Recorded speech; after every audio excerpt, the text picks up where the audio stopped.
اعوذ باللہ السمیع العلیم من الشیطان الرجیم بسم اللہ الرحمن الرحیم۔ درس قرآن میں آج کا موضوع ہے شرک اور اس کے نقصانات۔ تو شرک کہتے ہیں کہ اللہ کی ذات کے ساتھ اور اس کی صفات کے ساتھ کسی دوسرے کو شریک کرنا، یعنی اللہ تعالیٰ کی ذات ازل سے ہے اور ابد تک ہے اور وہ اپنی صفات میں یکتا ہے، اس کا کوئی ساجی نہیں، اس کا کوئی ثانی نہیں۔ تو ان میں جو لوگ ساجی ٹھہرا لیتے ہیں اور اللہ کی ذات کو چھوڑ کر دیگر جو سلسلے ہیں، کچھ بزرگ ہیں، کچھ بت ہیں، کچھ اور چیزیں ہیں، تو ان کو اپنا ملجا ماوا مانتے ہیں اور ان سے مدد مانگتے ہیں، تو اس چیز کو شرک کہا جاتا ہے۔ تو قرآن کریم میں کافی مقامات پر اللہ تعالیٰ نے اس کی وعید بیان کی ہے۔ ہم پہلے چند آیات جو ہیں وہ دیکھتے ہیں۔ تو سب سے پہلے سورہ لقمان ہے، 31 نمبر سورہ ہے، اس کی 13 نمبر آیت ہے۔ وَإِذْ قَالَ لُقْمَانُ لِابْنِهِ، اور جب لقمان علیہ السلام اپنے بیٹے سے کہہ رہے ہیں، وَهُوَ يَعِظُهُ، اور وہ اس کو نصیحت کر رہے ہیں، یا بنیّ لا تشرک باللہ، اے میرے بیٹے اللہ کے ساتھ شریک نہ ٹھہرا، ان الشرک لظلم عظیم، بے شک شرک جو ہے وہ بہت بڑا ظلم ہے۔ پھر دیکھتے ہیں سورہ نساء کی آیت نمبر ہے 116۔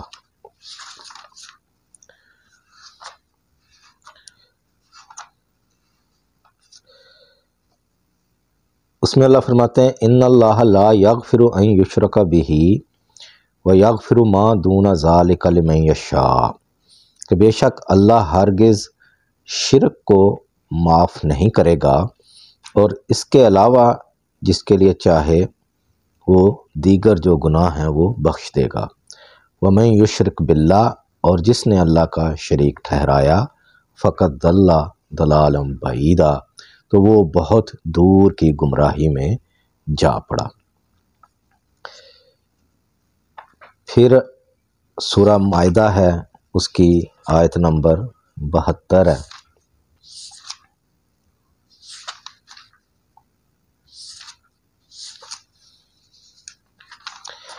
یہاں اللہ فرماتے ہیں، انہ من یشرک باللہ، بے شک جس نے بھی اللہ کا شریک ٹھہرایا، فقد حرم اللہ علیہ الجنہ، تو پس اللہ تعالیٰ نے اس پر جنت حرام ٹھہرا دی، ومأواہ النار، اور اس کا ٹھکانہ آگ ہے، جہنم ہے، وما للظالمین من انصار، اور ظالموں کا کوئی مددگار نہیں ہے۔ اس کے بعد سورہ توبہ ہے، اس کی 31 نمبر آیت ہے۔ یہاں یہود و نصارہ کا ذکر ہے، اور اس کے بعد اللہ فرماتے ہیں، اتخذوا احبارہم ورہبانہم اربابا من دون اللہ، کہ انہوں نے اپنے علماء اور مشائخ کو ہی اللہ کو چھوڑ کر اپنا رب مان لیا تھا، والمسیح ابن مریم، اور عیسیٰ علیہ السلام کو بھی، مریم علیہ السلام کے بیٹے جو ہیں، وما امروا الا لیعبدوا الہا واحدا، حالانکہ انہیں حکم دیا گیا تھا کہ صرف ایک الہ کی عبادت کرنی ہے، لا الہ الا ہو، اس کے سوا کوئی الہ نہیں ہے، سبحانہ، وہ ہر طرح کے شرک، ہر طرح کے عیب، ہر طرح کے نقص سے پاک ہے، اما یشرکون، جو وہ لوگ شریک ٹھہراتے ہیں۔ تو یہاں اب دیکھیں کہ علماء اور مشائخ کو کیسے رب بنایا جا سکتا ہے۔ تو یہ نہیں تھا کہ ان کی پوجا کرتے تھے، بلکہ وہ جو بیان کرتے تھے یہ لوگ ان کو صحیح سمجھ کر اس کے پیچھے چلتے تھے، اور وہ اللہ کی کتاب سے ہٹ کر کوئی من گڑت قصے، تو کہانیاں، تو صرف لوگوں کو گمراہ کرنے کے لیے بیان کرتے تھے، اس پر لوگ چل پڑتے تھے بغیر سوچے سمجھے۔ تو اس وجہ سے اللہ تعالیٰ نے ان کو منع کیا۔ اب آ جائیں سورہ نوح ہے،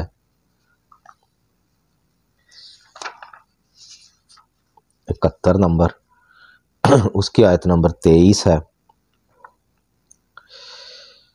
کہ نوح علیہ السلام نے ان کو تبلیغ کی، توحید کی اور شرک سے منع کیا، لیکن وہ آگے سے کہنے لگے وَقَالُوا لَا تَذَرُنَّ آلِهَتَكُمْ، اور انہوں نے لوگوں سے کہا کہ ہرگز اپنے معبودوں کو نہ چھوڑنا، وَلَا تَذَرُنَّ وَدًّا وَلَا سُوَاعًا وَلَا یغوث وَیعوق وَنَسْرًا، اور نہ ود، سوا، یغوث، یعوق اور نصر کو ہرگز نہ چھوڑنا۔ یعنی یہ ان سے پہلے کے کچھ بزرگ تھے، لیکن ان کی قوم نے ان کو الہ بنا لیا اور ان کے بت بنا لیے اور ان کی پوجا شروع کر دی، جس سے کہ نوح علیہ السلام روکتے تھے۔ تو لیکن وہ ایک بڑا مسئلہ کہ جب بھی پیغمبر کوئی آتا کسی قوم میں تو سب سے پہلے وہ مزاحمت یہ ہوتی کہ یہ تو ہمارے آباء و اجداد کرتے چلے آ رہے ہیں ایسا، تو اس لیے ہم تمہارے کہنے پر اپنا دین جو ہے وہ نہیں چھوڑ سکتے۔ لیکن پیغمبر جو ہیں وہ ہمیشہ یہی کہتے بھی اگر تمہارا دین سچا ہے تو اس کی کوئی دلیل لاؤ، لیکن دلیل ان کے پاس نہیں ہوتی۔ تو پھر دیکھیں سورہ الزخرف، یہ آیت 19 سے 23 تک ہے۔ وَجَعَلُوا الْمَلَائِكَةَ الَّذِينَ هُمْ عِبَادُ الرَّحْمَنِ إِنَاثًا، کہ انہوں نے ملائکہ جو کہ اللہ کے رحمان کے بندے ہیں ان کو مؤنث ٹھہرا دیا کہ یہ مؤنث ہیں، بیٹیاں ہیں۔ اشاہدوا خلقہم، تو اللہ پوچھتے ہیں کہ ان کے پیدا کرتے وقت کیا یہ موجود تھے؟ ستکتب شہادتہم یسألون، تو پھر ٹھیک ہے ہم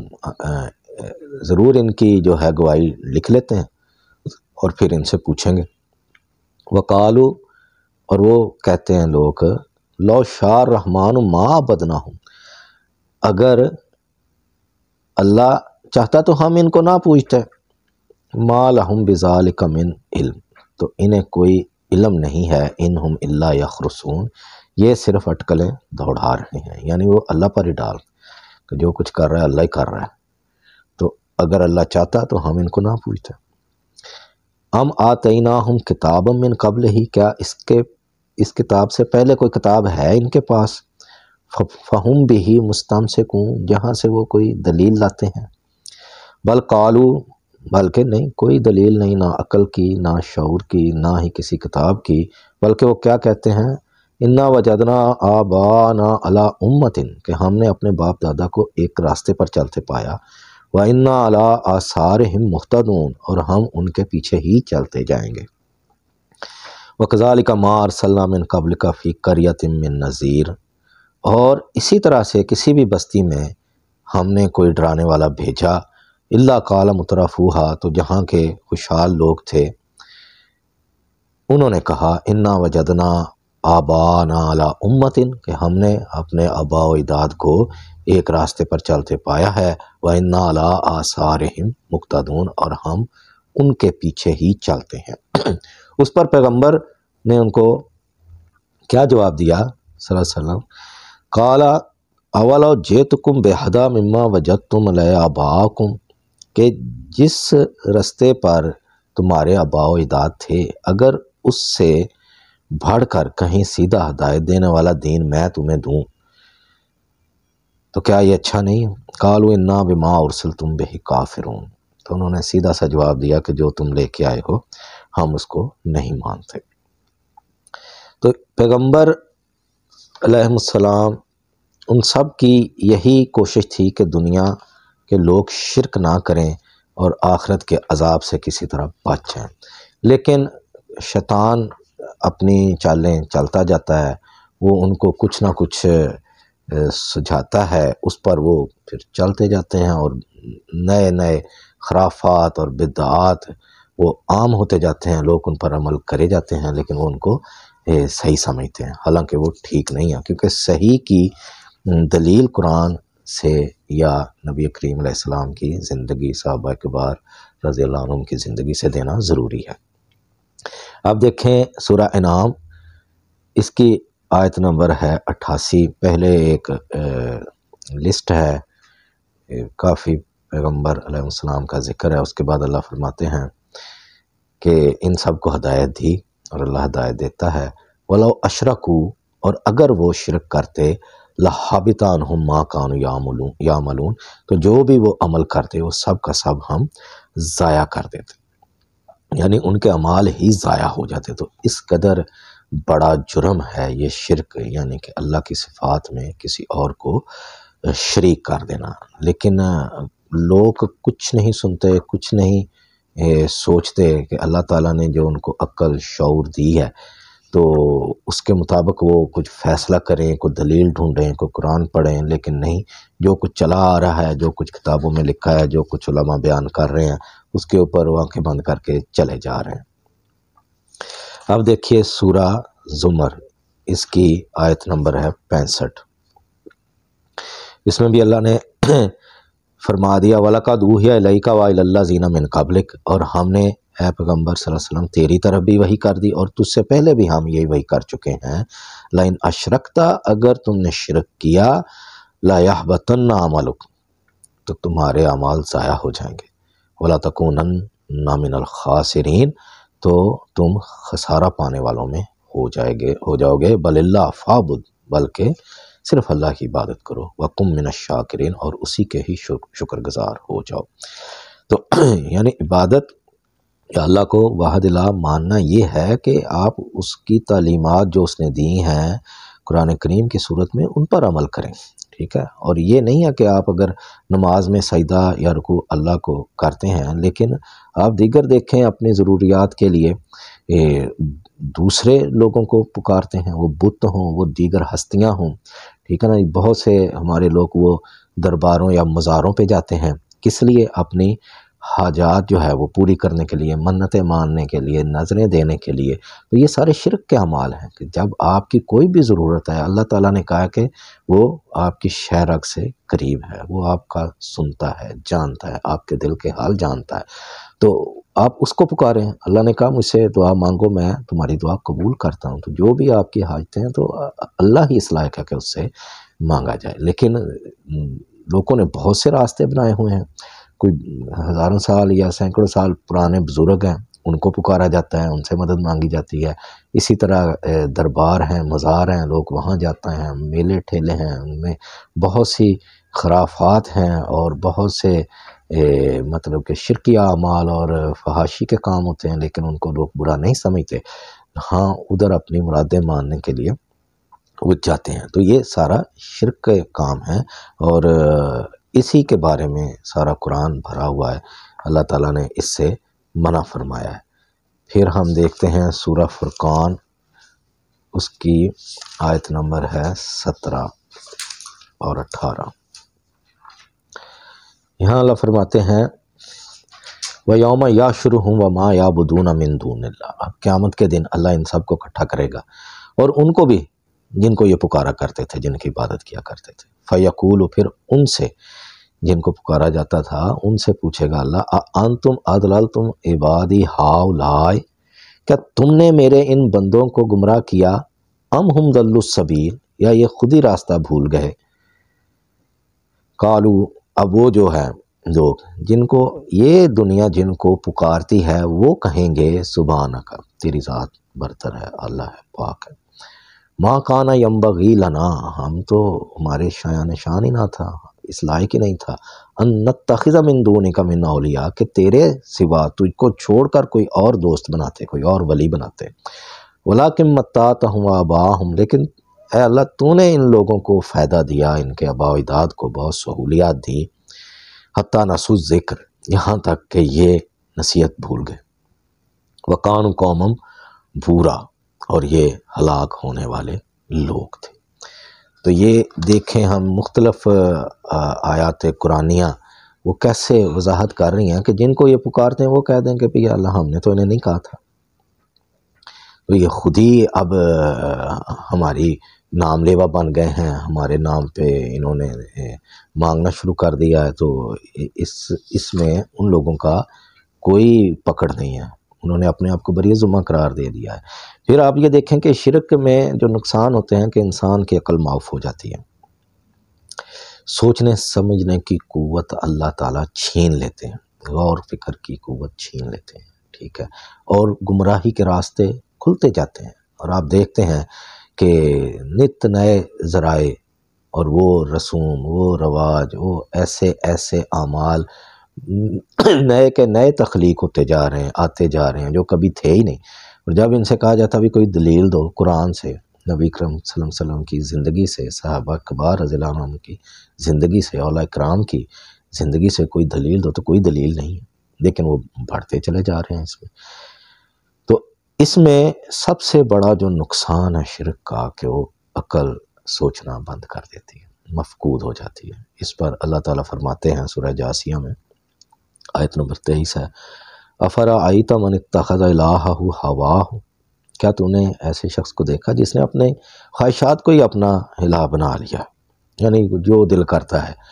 یہ فلاں چیز کا ختم ہے، یہ فلاں چیز کا ختم ہے، یہ آج یہ ہو گیا، یہ وہ ہو گیا، اس پر عجیب و غریب قسم کے جو رسوم و رواج معاشرے میں پھیلے ہوئے ہیں، تو وہ چلا جا رہا ہے جو اس کا من چاہے۔ یعنی دلیل ہونی چاہیے قرآن و حدیث کی کہ اللہ کی کسی بات پہ جو چلتے ہوئے آپ کوئی عمل کر رہے ہیں تو یہ بتا دیں۔ تو اللہ پوچھتے ہیں بھی کیا ایسے بندے کو تم نے دیکھا ہے جس نے اپنے جذبات کو، اپنے خواہشات کو اپنا الہ بنا لیا، جو دل کرتا کر یار۔ وَأَضَلَّهُ اللَّهُ عَلَىٰ عِلْمٍ، اور جانتے بوجھتے ہوئے بھی اللہ تعالیٰ نے اس کو گمراہ کر دی۔ کیسے؟ وَخَتَمَ عَلَىٰ سَمْعِهِ، اللہ تعالیٰ نے مہر لگا دی اس کے کانوں پر، وَقَلْبِهِ، اور اس کے دل پر، وَجَعَلَ عَلَىٰ بَصَرِهِ غِشَاوَةً، اور اس کی آنکھوں پر پردہ ڈال دی۔ کہ ہدایت ہوتے ہوئے بھی، علم ہوتے ہوئے بھی، ٹھیک ہے نا جی، جسہ پگڑی اور یہ سب کچھ اور سٹیٹس اور یہ سب کچھ ہوتے ہوئے بھی یہ اللہ تعالیٰ نے اس کی آنکھیں، کان اور جو نظر ہے بند کر دی۔ فَمَن يَهْدِ مِن بَعْدِ اللَّهِ، اب کون ہدایت دے گا اللہ کے سوا؟ افلا تذکرون، تو کیا تم غور نہیں کرتے؟ تو یہ انسان کی سب سے بڑی جو وصف ہے جو دیگر مخلوقات سے اسے ممیز کرتا ہے، وہ اس کی سوچ ہے، فہم ہے۔ تو اب اگر خود ہی کوئی بندہ اس کو بند کر کے تو اندھا دھند جو لوگ کر رہے ہیں، جو علماء، جو مشائخ تو جو بتا رہے ہیں اس پر چلتا جائے تو یہ گمراہی کا راستہ ہے۔ پھر ہم دیکھتے ہیں جی سورہ فاطر کی آیت نمبر ہے 8۔ ایسے ہی شخص کی مثال دی اللہ نے کہ کیا ہے جی، آفامن زین لہ سوء عملہ فراہ حسنا، بھلا ایسے شخص کو کہ جو برے اعمال اس کو اچھے لگیں، اس کو دکھا دیے جائیں کہ بہت اچھا، اور شیطان کرتا ہی ہے کہ جو برا کام وہ کہتا ہے کیا بات ہے، اس جیسا عمل ہی کوئی نہیں ہے۔ اس کے لیے وہ ڈھونڈ لیتا ہے، راوی بھی ڈھونڈ لیتا ہے، روایات بھی ڈھونڈ لیتا ہے، اور علماء اور بزرگوں کے اقوال بھی ڈھونڈ لیتا ہے کہ اس جیسا عمل ہی کوئی نہیں، آئی رات یہ عمل کر لو، کل صبح یہ عمل کر لو، عصر کے بعد یہ عمل کر دو، تو بس کرے جاؤ۔ قرآن کی کوئی دلیل نہیں، قرآن ایسی شارٹ کٹ چیز نہیں دیتا۔ قرآن نے پوری زندگی کا اللہ تعالیٰ نے حساب لینا ہے، ایسا کوئی شارٹ کٹ موجود ہی نہیں ہے کہ ایک رات کی عبادت، ایک دن کا روزہ، کسی خاص وقت کی دعا سے آپ کی جان چھوٹ جائے۔ جو عمل کیے، جو زیادتیاں ظلم کیے، ان سب کا حساب آپ نے دینا۔ تو اللہ کہتے ہیں کیا ایسے شخص کو جس کے برے اعمال ہی اس کو مزین کر کے دکھا دیے جائیں تو کیا وہ نیک ہو سکتا ہے؟ فَإِنَّ اللَّهَ يُضِلُّ مَن يَشَاءُ وَيَهْدِي مَن يَشَاءُ، تو بس اللہ ہی ہے جس کو ہدایت دیتا ہے اور جسے گمراہ کرتا ہے۔ فَلَا تَحْزَنْ نَفْسُكَ عَلَيْهِمْ حَسَرَاتٍ، ان پر افسوس سے تم اپنے آپ کو ہلاکت میں نہ ڈال لو۔ إِنَّ اللَّهَ عَلِيمٌ بِمَا يَصْنَعُونَ، بے شک جو لوگ کرتے ہیں اللہ ان کا علم رکھتا ہے۔ اب ایسی ہی ایک آیت سورہ کہف میں اللہ تعالیٰ نے بیان کی ہے،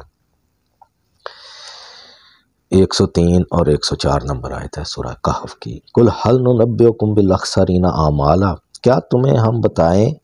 کہ جو عمل کے لحاظ سے سب سے زیادہ خسارے میں ہیں وہ کون لوگ ہیں؟ الَّذِينَ ضَلَّ سَعْيُهُمْ فِي الْحَيَاةِ الدُّنْيَا، کہ جن کی ساری کی ساری دنیاوی جد و جہد ضائع ہو گئی، سارے اعمال، عبادات، یہ وَهُمْ يَحْسَبُونَ، اور وہ یہ خیال کرتے رہے انہم یحسنون سنا کہ وہ تو بہت اچھے کام کر رہے ہیں، یعنی ادھر سفر کر رہے ہیں سینکڑوں ہزاروں میلوں کا، ادھر کر رہے ہیں، تو یہ وہ کر عمل رہے ہیں لیکن وہ اللہ کی بارگاہ میں قابل قبول نہیں ہے، ٹھیک ہے۔ ایسے ہی اللہ تعالیٰ نے سورہ غاشیہ میں فرمایا عاملۃ ناصبہ، تھک گئے ہوں گے ایسے اعمال کر کے، تصلا نارن حامیہ، آگ میں ڈال دیں گے ہم ایسے اعمال جن کو قرآن کی سند حاصل نہیں ہے۔ اور اسی طرح سورہ فرقان پہ پھر آئیں، اس کی آیت نمبر ہے 32، اس میں بھی اللہ تعالیٰ نے بتا دیا، 32 نہیں 23 نمبر آیت ہے، وَقَدِمْنَا إِلَىٰ مَا عَمِلُوا مِنْ عَمَلٍ، اب جو اعمال کیے ہوں گے انہوں نے، جو شرک کرنے والے ہیں، تو اب ہم ان کی طرف توجہ دیں گے، فَجَعَلْنَاهُ هَبَاءً مَنْثُورًا، تو ہم ان کو اڑتی ہوئی خاک کر دیں گے۔ تو پھر ایک جگہ کہا ہے فَلَا نُقِيمُ لَهُ يَوْمَ الْقِيَامَةِ وَزْنًا، کہ وہ اعمال ایسے ہیں کہ ان کو یہاں میزان میں ڈالنے کی ہی ضرورت نہیں پیش آئے گی۔ اب ظاہر ہے اڑتی ہوئی خاک ہو گئے تو اس کے بعد وہ کہاں میزان میں رکھے جائیں گے، تو اس لیے یہ شرک اس قدر بڑا جرم ہے تو اس سے بچنا بہت ضروری ہے، ٹھیک ہے نا۔ آپ کی جو بھی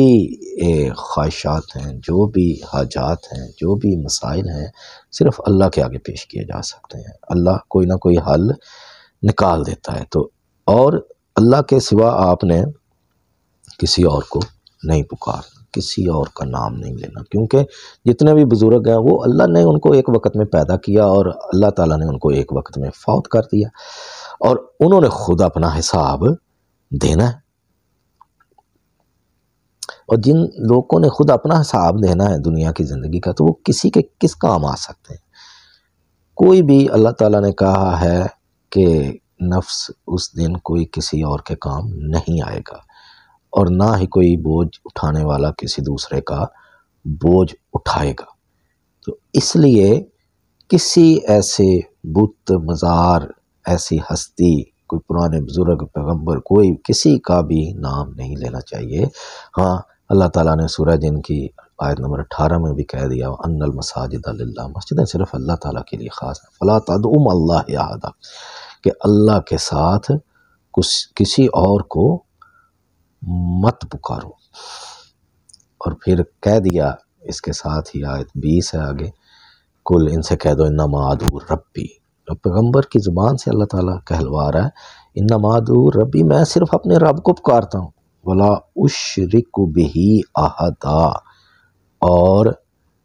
میں اس کے ساتھ کسی اور کو، کسی ایک کو بھی شریک نہیں کرتا۔ کل پھر کہہ دو اے پیغمبر انی لا املک لکم ضرا ولا رشدا،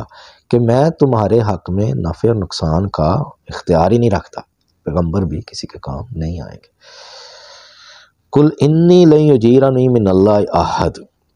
یہ بھی کہہ دو کہ اللہ کے عذاب سے کوئی اور پناہ نہیں دے سکتا، ولن اجد من دونہ ملتحدا، اور اس کے سوا کوئی جائے پناہ نہیں ہے۔ تو یہ مختلف آیات کے ذریعے ہم نے واضح کیا کہ شرک ایک ناقابل معافی جرم ہے، تو جہنم سے بچنا چاہیے، اور دوسرا اللہ کے ساتھ کسی اور کو نہیں پکارنا چاہیے، اور جو سب سے بڑی اس کا جو نقصان ہے کہ عقل و فکر جو معاف ہو جاتے ہیں، سوچنے کی قوت ختم ہو جاتی ہے، اس کے نتیجے میں نت نئے اعمال نکلتے ہیں اور نئے نئے رسوم رواج نکلتے ہیں، کس کے نام پر؟ دین کے نام پر، اور علماء مشائخ اس کے لیے دلیلیں فراہم کرتے ہیں، لیکن آپ دیکھیں کہ کوئی بھی ایسا عمل نبی کریم صلی اللہ علیہ وسلم کی زندگی، صحابہ کبار رضی اللہ عنہم کی زندگی، یا قرآن کریم کی کوئی آیت اس کی دلیل ہے یا نہیں۔ تو اللہ سے دعا ہے قرآن سمجھنے اور اس پر عمل کی ہمت توفیق عطا فرمائے، اور اس کو دوسروں تک پہنچانے کی بھی ہمت توفیق عطا فرمائے، تاکہ زیادہ سے زیادہ لوگ شرک سے بچ سکیں اور جو ہے جہنم کے عذاب سے محفوظ رہ سکیں۔ اللہ سے دعا ہے ہمت کی، پڑھنے کی، سمجھنے کی، عمل کی توفیق عطا فرمائے۔